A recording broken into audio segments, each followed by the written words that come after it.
pre-test keys. With no further ado, our first panel today is filled with some of my favorite people. It is actually going to be a membership panel talking about optimum communication between the board members and the CEO or executive director staff, okay? So first we have Del Meek, just because you're my first bio. And Del has served as the president and CEO of Covenant Hospice since 1993. He has over 40 years experience in healthcare, 20 of which have been in the area of post-acute and end-of-life care. He is the co-founder with noted healthcare consultant and author Quentin Studer of the Studer Covenant Alliance, which provides coaching and consulting services nationwide in post-acute sectors. He has over 25 years experience in teaching at the university level and is currently an associate professor for healthcare administration and policy at the University of West Florida. I don't know how you do all this, Dale. In addition to his position at UWF, he is also a visiting professional lecturer for the George Washington University and the University of Texas College of Healthcare. In addition to that, and his duties with Covenant Hospice, he's a senior coach with the Studer Covenant Alliance and is principally involved in strategic planning and goal setting with boards of directors, CEOs, and other senior leaders. He does that while serving over 1,300 patients a day at Covenant Hospice, has 11 facilities in 50 counties, so he's very busy, and I very much appreciate you coming today, Dale. And he is joined with Buzz Ritchie, another name many of you guys know. It's been my privilege to actually be able to work with Buzz for a short time on the United Way Board of Directors. He actually serves on our executive committee right now. He's the Chief Executive Officer and the Chair of the Gulf Coast Community Bank. He has been the Director of Development and partner with the Sullivan Creel Hicks, which is now Warren Everett. He has been a Florida representative for District 3. He has been the President and CEO of Southern Homes Banks and the President of Southern American Mortgage Company. But here's where his expertise comes in. We talked about his community positions and his relations with many of our organizations. He's been the past chair of the Pensacola Area Chamber of Commerce, advisory board member for Sacred Heart Health System, UCP board member and past chair, board member and chair of United Way of Escambia County, Escambia Community Clinics, Rebuild, Brace board member. So he has quite a bit of experience on boards, and we thought it'd be real good to hear from his experience with many of those, what it's like to have good communication with your CEO and executive. He's been a PACE Award winner, a Citizen of the Year with Civitan, and Distinguished Community Service Award was presented to him by United Way for all that he does in our community. And he is joined by Jerry Maygarden. And Jerry is a business leader with a long and distinguished career in public service. He's been our mayor. He's also served as the majority leader in the House of Representatives.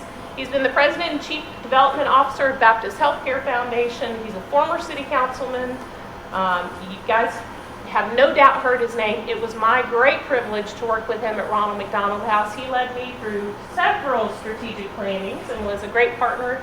I consider him one of my best mentors and often say, can we do lunch or breakfast? 'Cause I got questions.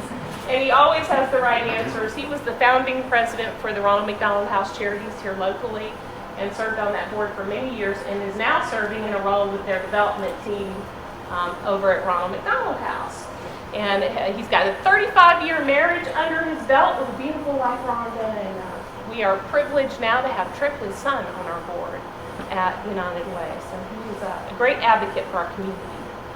On the other part of Ronald McDonald House, I got to wrap up my tenure there with Paul Robinson serving as the chair at Ronald McDonald House. He is the president and co-owner of R&L Enterprises, which when we talk about busy, he has 20 Papa John's restaurants that he's running every day. And he agreed to be here for us this morning because he does think community service is important. He currently serves on the advisory council to the executive leadership team of Papa John's International. In 2011, his stores were chosen as the affiliate of the year for Papa John's. So I thought from a business perspective and from a board perspective, he has a great wealth of information in good communication and good operating systems. He's volunteered for 7 years at Ronald McDonald House Charities in Northwest Florida. He's just completed 2 years as the board president and still talks to me even though I left during that time and gave him a lot more work. And he's recently begun a new role helping to structure the Development Council, which Jerry is chairing. So, gentlemen, if you don't mind coming up here, we're going to ask you a few questions today. Thank you all so much.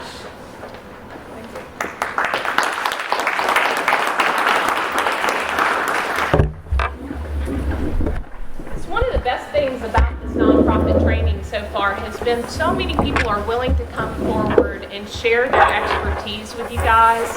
And it'd probably be best if I turn that light out of your face here, huh? There we We'll go. tell the truth. You tell the truth. It's not. I didn't say I'd torture them when they came down here. It came back. Tom, did you do that? Oh, pardon? It came back on. I don't have a cover, so it came back on. Hello. Thank you, Lee. So if we could, we'll just kind of start and I'll ask a couple of questions and certainly feel free. You guys have a wealth of knowledge and we'll have experiences that I hope you will feel free to share outside of the questions that I shared with you guys originally. But from your perspective, what's important to board members? Dale, you want to start with that one? From the board member perspective? Let's start with the board member perspective. I would say the number one would be trust of the chief executive and the rest of the staff. But trust, for me, would be number one. Okay. Anybody feel any differently? Have anything to add to that? Jerry? Well, yeah, trust is obviously critical. But as a board member, I've always felt like being engaged was right up at the top. Time's valuable. You give yourself to causes that you believe in, that you support. You don't just come to have lunch. So an organization that engages a board member, I think, it has a leg up. And that to me is very critical, very important. Engagement. Yeah, because looking at all y'all's resumes and what you're doing, you're very busy. So I would imagine being engaged and actually feeling some worth in that time is very important. Anything else that's... Well, I can't help but say, because I've thought about a lot of comments I could make out here today, but picking up on what Jerry said, it's not about going for lunch, but you all got to recognize you're going to have those board members. And that's what's important to them, is getting their resume built because they say they're on your board. And I think one of the strong things I feel I could say to you, maybe other people won't, not that these guys won't, but lots of times boards are quiet about that, but you get people on there because the boss told them to. You get people on there who think it's a resume builder. And what's important to a board member kind of differs, I think, as you go down the table. It ought to be the things that Dale said and Jerry said, but you get rid of the bad board members and get somebody on there that belongs there with the same kind of passion, that wants to get your mission accomplished. So the first thing they think about is the trust issue. It's not, oh my gosh, my resume's a line longer now. Now I get to go to LEAP class because I've got 2 boards on my resume. That may sound cynical, but I guess if you've been in this volunteer perspective as long as I have, you just see some things. And I know, without pointing at any of you, you're nodding your heads and you know I'm on target to some extent. Not everybody, but you got to figure out who it is that's there for lunch. And if that's their most important objective with being on your board, figure out a way to get rid of them as quick as you can. Yeah, that 20/80 rule, we don't need it in effect on the board. No, but you have it. You know, it's just part of what goes on. Anything else, Paul? I was just going to kind of say something to the engagement. I think the big thing that I find is finding the right mode of communication. Communication to a board is very important, but you have to determine how much or how little communication is going to be there. We don't need to be involved in the minutia of what we're doing, but we have to be real careful that we don't turn off key pieces of information that we need to be aware of and armed with as we're trying to make good decisions and govern. So That leads me right into the next question perfectly, and it's optimum communication. What is optimum communication? And, you know, if you can share both from your perspective as a board member, and then if you have a perspective on chairing any kind of or leading an organization that had to deal with boards, what's the optimum communication both ways? Sure, Dale. Absolutely. Well, I have 5 boards, and some of them sit on more than one board, but for the most part, they're different people. And first of all, and I sit on quite a few different boards, both locally and in one case nationally. But each group can be different, and so I find that I have to somewhat change my style of communication or the extent that I communicate depending on the board and depending on even individuals. I believe that communication needs to be transparent, showing the good and the bad, but also letting the board members know that you have solutions to issues, and in some cases streamlining communication so that the board members who want more information receive that information, but some board members want less information, and so you also have to be sensitive to that and trying to find that balance, which is probably one of the more difficult jobs and of the chief executive. And so it will differ. I think one key factor is understanding that it may differ, and that doing your best to try to meet the needs of the group as a board as a whole, but also their individual needs as well.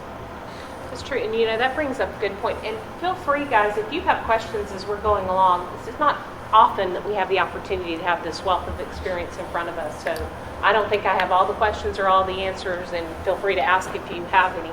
But you brought up a great point that several of my peers in this group and I have talked about time and time again, and that is a board member who comes to you, who may come to a nonprofit organization like United Way from, say, a civic organization where they've sat on the board. And communication is very different, and needs are very different, and expectations very different. So how do you set up how it's different from the get-go with those individuals, knowing, you've got to communicate to them, this is different than the Rotary board that you're on. We're actually, organization that's functioning day to day with clients, and if somebody served on a Rotary or a civic board, Civitans, whatever, it may be a very different experience than a nonprofit organization like United Way or Covenant. And if I can expand that, for each of the boards that I have that I report to, we have a standard package of information that board will get routinely. Everyone gets the same package. And then it becomes a question of, do you want more? If you want less, it's a whole different issue. But I think looking at the mission of the board, the purpose of the board, the configuration of the board, and making decisions with the board, particularly the senior members of the board, as to what that base package is that everyone needs, everyone should receive on a routine basis. Is there a requirement, a list of things that the board is required to have? Like a packet of information? Yes. Each month? Okay. Yes, we have a standard package for each board member of the different boards, and the package can differ depending on the board and the I situation. guess I'm talking legally. Am I required as a director to ensure that every board member has these specific things? Well, Yes. certainly the fiduciary. Go ahead, someone else answer. Yeah, there's a pretty good list of duties and responsibilities of board people and executive directors, and there's a lot in common. There's some that are inherent in the position, and I notice in your agenda you're going to talk about the legality, but there are duties like the duty of care, like the duty of obedience and loyalty. These are all things that are individual board duties. And you have to exercise your own judgment in regards to those. Prudent man theory kind of thing. Then there's a list, a good list, depending on the nature of your organization, of responsibilities that may be collective. You have responsibility for financial oversight as a board member, but that might be delegated to somebody who has more financial expertise. So you have a structure to accommodate that. The way you explain that structure is through orientation and setting the expectation right up front. You know, you help them know there is a difference between us and Rotary, and here's how we operate or function differently. There's some that are quite common: leadership development. Universities call it advancement or fundraising or procuring resources, measurement, quality assurance, continuous quality improvement. There are things that you have responsibility for in common, but they may be delegated to others. Right, and we will cover that. Yeah. You're going to actually have 2 attorneys to talk to you on a panel today about legal responsibilities of a board member. You'll also have a board effectiveness section that will go over orientation and board manuals and give you some templates for what would be the ideal or standard for your organization. To answer your question, I don't want to hog the airwaves, but I do want to respond to it. Sure. I try to say this to executive directors whenever I can. Hope is not a strategy. It's an expectation. And the best way to communicate with your board is to initiate that. And I think it's personal. In other words, if you're communicating with a newsletter once a quarter, you're not really communicating with your board member. And I think it's personal. It's picking up the phone and initiating and engaging that board member. And then you're able to determine, are they getting enough information? Am I giving this one too much information? You know, what kind of information does this person really want? What are they really good at? And the only way you can know that is by engaging that board member personally. Oh, go ahead. That's all right. Well, I was just going to say, to your question about how do you make it clear the expectations based on the differences of the board, Jerry hinted about the board orientation is so very important. You have to be very clear about the expectations right off the bat, and a lot of attention needs to be given to that onboarding process.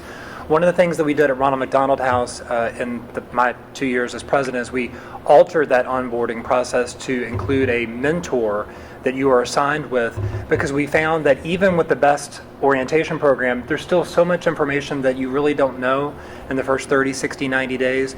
But if you're paired with someone that has been on the board for a long time, they can really tell you some of that background dialogue and story and make you feel more comfortable about kind of the rails that you're going to be operating within. Because, you know, the last thing somebody wants to do is get onto a board and they feel like the village idiot. They don't know really what their role or what their expectations are supposed to be, and that's really where your peer can help you get off on good habits. That's a good point. I think Joan and Steve actually are going to talk about doing your board orientation maybe before your board meeting or after, where you actually have a party with the current board members to kind of initiate your new board members in. But I like that mentoring to continue on. It's great. Is there anything else you'd like to add about optimum communication? No, I think, going back to what Dale said, I think it's just understanding the strengths and weaknesses of even the best board members. Let's assume you've got 15 of the best board members in town. You're going to have 3 or 4 that love to pour through the financials, and then they're going to zone out on something else. You've got 6 or 8 or 9 that won't ever even understand, no matter how much time you spend with them. So just treat them all individually. Same way with your children or your employees or your coworkers. Everybody's different. And I think if you gravitate your communication to their interest, not so much globally, the same people getting everything, figure out those 3 or 4 people that really do the financials for you well. The 3 or 4 people that seem to be okay with the fundraising, bring them a little bit closer in, give them that information. I serve on several boards, and not because it's necessarily always an attorney, but there's 1 or 2 that'll always say, well, let me see that contract before we sign it. Everybody else glasses over. Appreciate that. Take advantage of that strength and get to that person before the meeting and say, we're bringing up this issue today. I would appreciate you looking at it. I think that's where you're treating them individually instead of all 15 are supposed to be equal and the same and have the same interests. Life doesn't work that way. Can I just, and I don't want to steal the airways either, but Jerry and Buzz both. Well, somebody's got to do it. Somebody's got to do it. One thing, a technique that might be useful for you is in individualizing and looking at each board member and what their needs are, is also as you're preparing to interact with them, either individually or as a board in a board meeting, is try to anticipate the questions they're going to ask and answer the questions before they even ask them. And that's part of that trust building I talked about originally. It's part of the communication flow, but you've got to do it on an individual basis, which means that you really need to know your board members individually. You know, go ahead, Alan. I have two questions. One is, as a new board member, what information should you expect to review before you go to any meeting? So if there's some governing document or some information that you would look for to determine, is this a board I want to be a part of? So what information are you looking for? That's one question. Second is for organizations, be it through their board or as staff, are looking at their agencies and trying to grow their agency, or at least diversify its board, for lack of a better term. It appears that one of the greatest challenges is social network. What I heard in the introduction is, in not all cases, but in a lot of cases, you all are related in some way professionally. I would say you are in the same circle.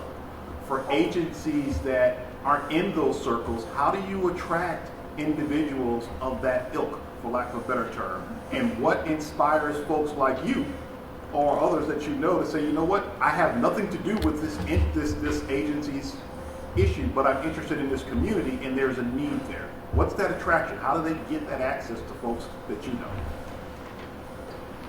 Those are two very different, and I will say Yeah. the first one, if we can hold off on that one, that'll actually be answered on another panel. But I don't know that the second one, and how do you attract those people, with you being on a board, how do you pull in that wealth that you need to get out in the community and build those relationships for the organization?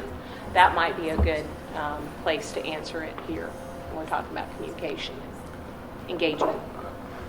Yeah, that's a tough question, because sometimes no matter how hard you try, it's difficult to recruit folks that might have an interest in your particular area. You know, and I'm not. I guess I look for clues from the individuals themselves more than anything else. If somebody drops me a note and says, I saw what your organization did, and I want you to know I appreciate it, they don't just go in the round file, they go on my to follow up file. And I try to follow up with those kind of folks and make sure that, are they telling me they're interested? Is there a pathway here that maybe I need to explore? I read the newspaper. I'm one of the few left in America that still reads the newspaper. And the P&J loves me for subscribing, I guess. But I look in there and look through people on the move. I look for people who are doing things in the community. And I ask myself, you know, why haven't I met that person?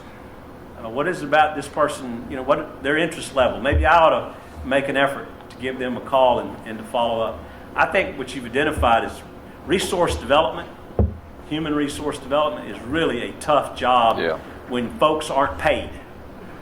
And that's, you've identified one of the hardest things. And then to get that whole notion of diversity in play is an even bigger question. How do I get people who are interested, who fit other categories of interest in the community? It's a tough thing to do. And, you know, you're already talking about communication and knowing individuals. That keeps coming up again and again, and that's part of it, is building your knowledge of the individuals that you want to have on board or that are on board that you need to communicate effectively with. Skip. Sorry. I found Hand raised That's earlier. okay. both Pensacola Young Professionals and LEAP to be a good source of people. And one thing to remember about board member recruitment is it's one of those batting average things. Nobody bats 1,000. Look, That's Skip? No, That was Skip. You ought to be a part of the panel, bud. I'm here to learn. That's right. From a technique standpoint, just I guess share with you a couple things that we do. First of all, each of our boards, we have an agreement between myself and the board, if you will, particularly the senior members, as to the balance that we want out of that individual board. X number of people from this direction, so on and so forth. And we're geographically dispersed, so that also plays into it.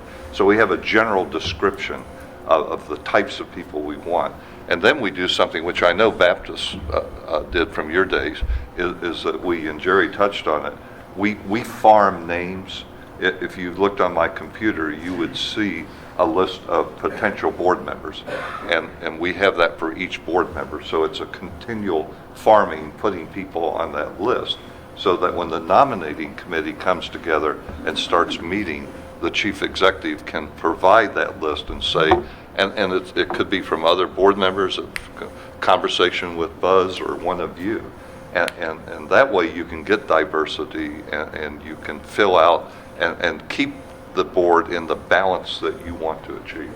Yeah, and with Joan and Steve's session that's from 12 to 3, they're going to talk about board composition and talk about identifying those factors that you need on your board too, exactly what Dale was talking about, how you set that up and how you create it. Buzz, did you have something? I'm just going to agree with what Jerry was saying. It's just a lot of work. Don't wait until 30 days before the terms are up and go out looking for 5 new board members. And I see way too many not-for-profits do that. I'll give credit to Greg Strader and Brace in particular. I could use others as an example, but it's very scientific. It's almost like taking a rifle approach and not a shotgun approach. We study the parameters of the different demographics of the community. We need somebody from this industry, or we need somebody from this part of the community, and we think about it in advance, and we vet 2 or 3 names. We've had a little bit of luxury because we're not always thinking fundraising. And I think way too many not-for-profits, that's the first thing they say. Who can we steal from another board who's done well for fundraising? So if Humane Society's had a good fundraiser, they're going to be stolen by somebody real quick. And that's just the nature of the beast. Is too much of it is not handled, as Jerry said, a very important chore. Human resource development for the board is a lot of work, and don't always, A, you wait too long to think about it, and B, you go after the fundraiser types, and maybe 3, don't immerse them into the mission and give them the culture of the agency enough. You just expect them to write all their friends and raise $100 checks for you. And I'm going to have to move us along, so hopefully we'll have some time at the end and we can come back to some questions. But there are so many things that we can learn from this panel, and I want to make sure we get them covered in the time we have. And you talked about it earlier, Buzz. You said just get them off your board. But one of the things that I have heard again and again from nonprofit executives is they have select board members burning out because they're doing all the work and they have all these people that may or may not show up. How do you fire a board member, and who should do it? I mean, how do you move them off? How do you get them off the board, and who does it? I love this one. I knew you would. That's why you were selected. I think we've touched on the beginning of this. Is you set up the metrics for a board member ahead of time. You say that these are the things we're expecting from you. You have that before you ever swear a man. They raise their right hand and say, I'll be a good board member for you. You know what they are, and you hold them to those accountabilities. And if they don't perform, they know why they're off. Attendance, if it's fundraising, I mean, whatever the quantifiables are for a board member, you would do it with your employees, you can do it, and you do it with your kids. So you don't make a B, you're not going to get TV this week, or whatever it might be. Do it with your board member. Just be honest with them up front that there are things that we expect from you, and if you're not doing them, they need to go. Then I would say, if you're the ED who can't actually pull the plug, even though the data's there, get a board member that would like to do it. And they're out there. They're out there. They're out there. I mean, the people say, you know, it does make me mad. I've been to every meeting of every month for 12 months in a row, and Jerry over there has missed 6 of the 12. And we only allow him to miss 3 of the 12. Somebody's got to have a talk with Jerry. Okay, I will do it. You know, because you need somebody else there who is doing what the board member is, because it's a team effort. And I don't mean to use Jerry's name, but the less he does, the more I have to do, right? This is like any other organization. So just get the metrics out there. Know what you expect, hold them accountable, and it shouldn't hurt their feelings. They should know that they're gone. I see Jerry itching, and I don't know if it's because he wants to defend He's himself going to talk about some meeting I didn't come to now. No, his service does ebb and flow. Some people are strong in some situations, and they're a little less strong in others. But having had the luxury of firing a couple of board members, I tell you, it's a lot easier than you think. And generally, it's based on what Buzz said, the metrics of service. by the time you sit down and say, Paul, you missed half the meetings, you've never written a check, you got all kinds of flaws. By the time you walk through that litany, the person's saying, really, I'm probably not a good fit for your board, and they generally resign, quite honestly. Yeah. And it's done with a great deal of dignity and without fanfare. And I think the chairman should do that. I can tell you quite emphatically, a lot of chairmen won't do that. So you have to figure out a way through working with some board member to get it done. Well, I'm sorry. No, you go ahead. I was just going to echo to what he's saying. He actually introduced us to something several years ago, which is a board evaluation, a self-evaluation that we did in our strategic planning. And I realized when he did that a couple years ago, hey, this is a great tool to put a mirror in front of someone's face that's not performing. So we do that on a semi-annual basis, and I think it's very similar to what you said. It becomes very apparent when you do that self-eval. If you answer, I'm not giving to the charity, I'm not attending meetings on a regular basis, I'm not being involved in the general rules of governance, if you can say all of those things, then you know it's time for you to step off. But in our charity, it is definitely my role as the chairperson and the executive director. We come together to have that tough conversation with the board member. I wouldn't want to in any way delegate that to another board member. Sometimes that can be awkward, but it's different for different boards. On our charity, I take that role as the chairperson. Because he has no problem with it. So he's good with that. Anybody have anything else to add on that one? Let's move on to the next one then. How do you ensure good communication is occurring? So as a board member, how do you let your executive or the staff member who's in the liaison relationship with you know that you're not getting optimum communication? And whose responsibility is that? Is that the executives, board members? Is it shared? Well, I think there's two mechanisms. One's formal and informal. The other's informal. The formal method is our board surveys. Same way you would do a staff survey, and depending on the frequency you want to do that, minimum yearly and even semi-annually. That's number one. Number two, and this gets back to what I said, I think, originally, the trust, the ability for a board member to feel free to express to you, the chief executive, concerns that they have. Hopefully you've designed that and managed it in such a way it happens on a personal basis, not in the middle of a board meeting when you get knocked from the head from the back. So I think that those two combinations, but in keeping in touch with the board members and soliciting, because some board members are going to feel the chief executive is working themselves to death. I'm not going to add to their burden by, quote, complaining. So I think to some extent you really have to solicit. You have to say, how are things going? How am I doing? And be open to that. We've covered that to some degree in the conversations that we've already had, so maybe we can move on to another topic, since y'all have all served on boards and have seen both sides, actually, whether it's a chair or board member perspective, and have probably been asked at some point for a donation from a nonprofit in the community.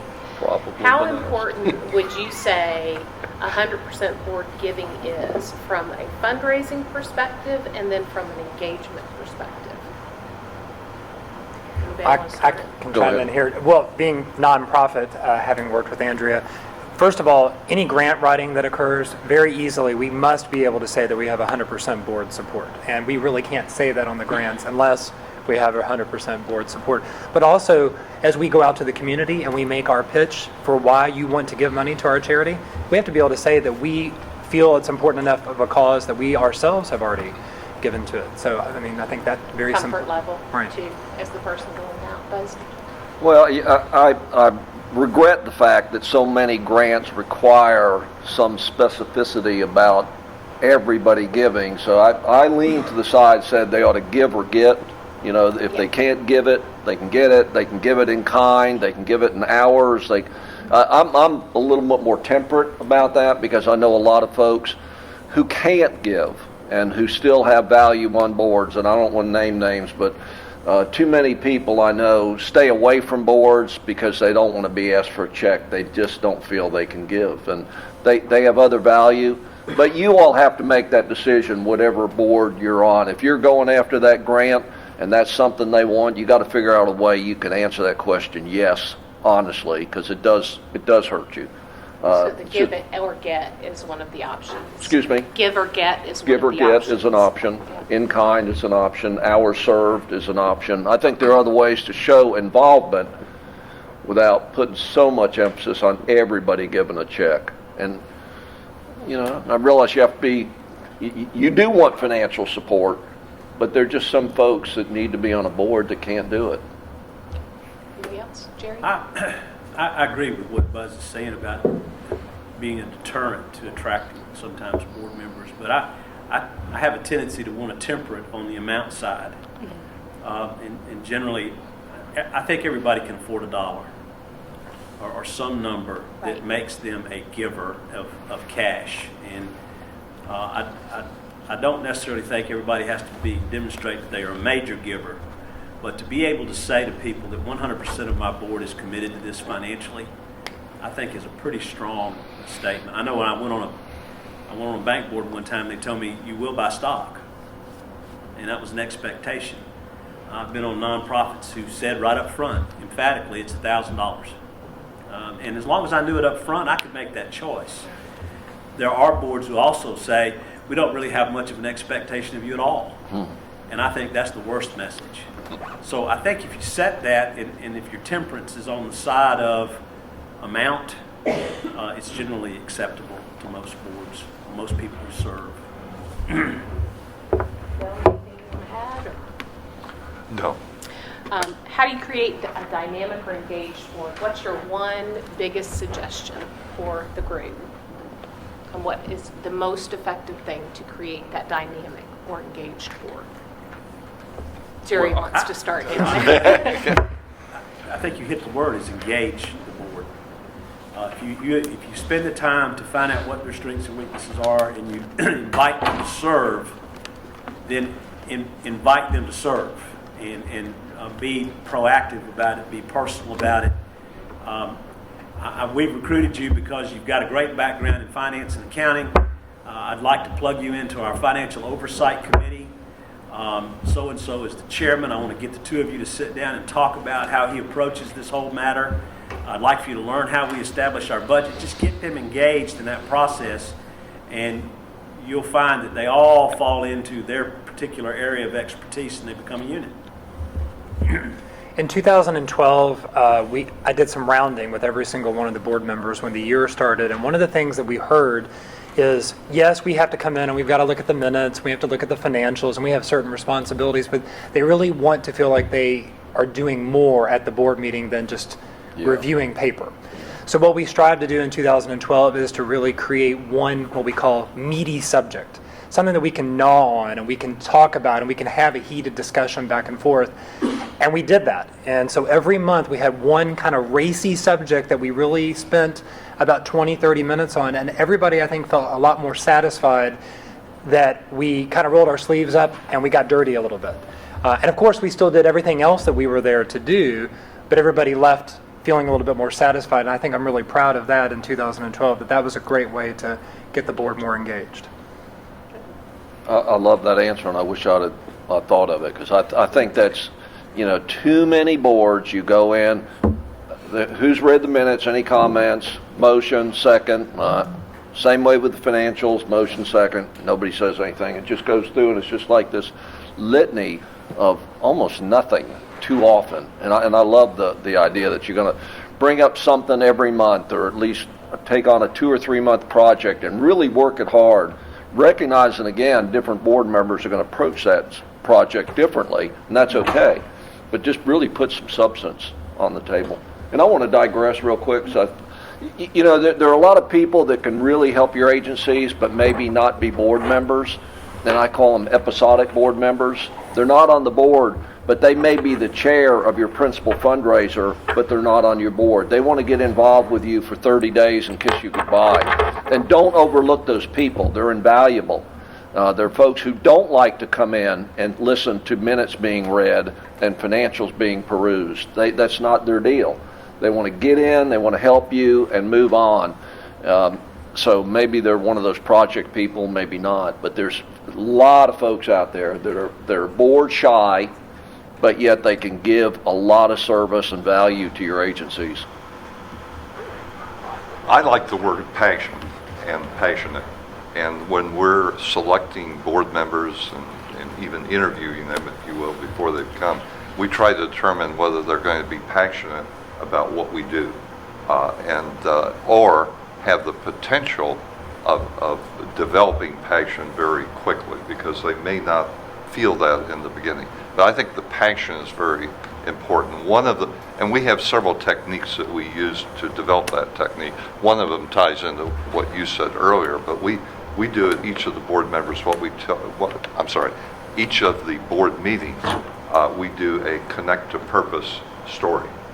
Someone tells a story about what we've done within that organization, depending on the board and what their mission is, so that the board members can hear and be able to connect what we've done and how that connects, number one, with the mission of the organization, but even then, more importantly, how it connects with the contributions the board members make. One thought about that engagement business, as well as Paul's suggestion, was the next one. One of my mentors was a guy by the name of Fred Donovan. And Fred's one of the best board chairmen I ever worked with, both in the healthcare environment as well as the Florida Chamber. But he always started his meetings with a hot topic. And you would spend time on that hot topic. And before you left the table, the interesting thing was he would say, Jerry, what is your thoughts about that? Paul, how do you react to that? And by the time you finished with that topic, everybody around the boardroom table had expressed his or her thoughts about that issue. So it really it engaged you in the meeting right up front. So it's a good suggestion. Good idea. Suggestion. Well, we've run a little over, and I know you guys are so busy, but if you will give us just maybe 2 minutes, we'll ask for some questions from the group. Yes, sir. I want to know, is it a mountain plus to have a board member that serve on multiple boards? Mountain plus to have anything like that? Is it a minus or a plus to have a board member who serves on multiple boards? Well, I hope it's a plus, because I'm guilty of it, but, I think everybody has a different amount of time they can allocate to community service, and there are lots of folks who have the capacity to be on 3 or 4 boards in a meaningful way. Others, you better limit it to one. It's not an age thing, probably more of it is experience. You do this more frequently, you kind of, I think, can handle more than 1 or 2 boards at a time. Plus, you expand your scope of influence and your contacts by being on more boards or being in a civic club, too, for example.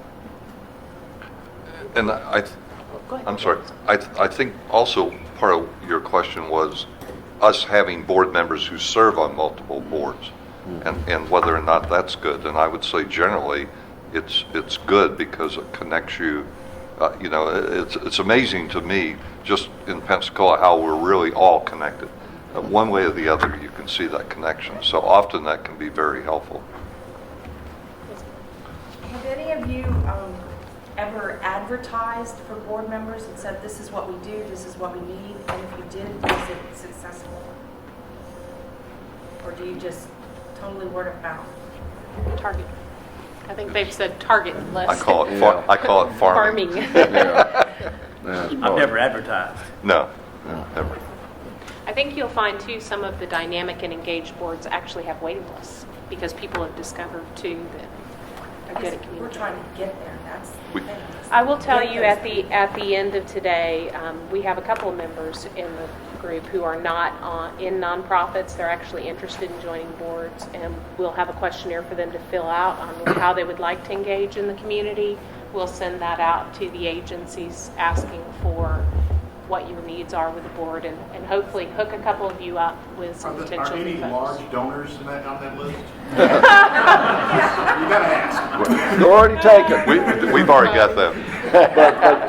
Andrew, I do think, though, like Sarah came to a Rotary meeting Monday and gave a presentation about Humane Society.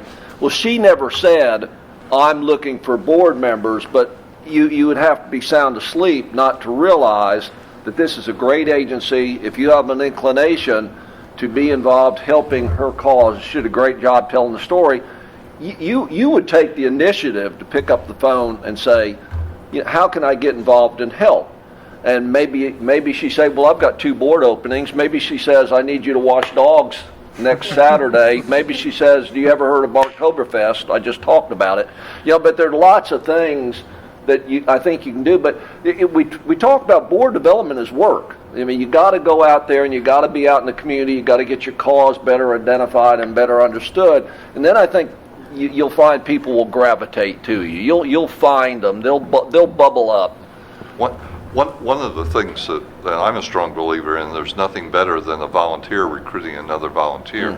And so if you think of the board the same way you would the staff in succession planning, who's going to take this person's place, if you make that a part of the board role, is to start identifying people to put on the master list and actually talk to them and recruit them, then you get the board. That's another way of getting the board members engaged.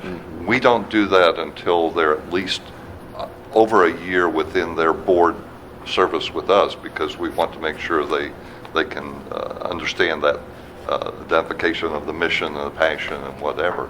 But to me, it's a major way of sort of internal advertising, if you will.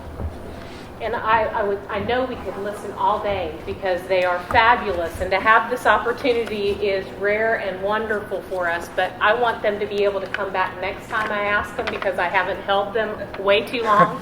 So here's what I'll say. If you will get any questions you have to myself or Melissa, we will make sure to get your questions answered from the panel outside of this meeting. Is that fair for everybody?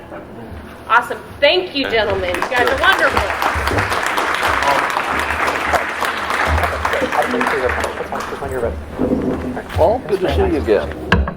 You interested in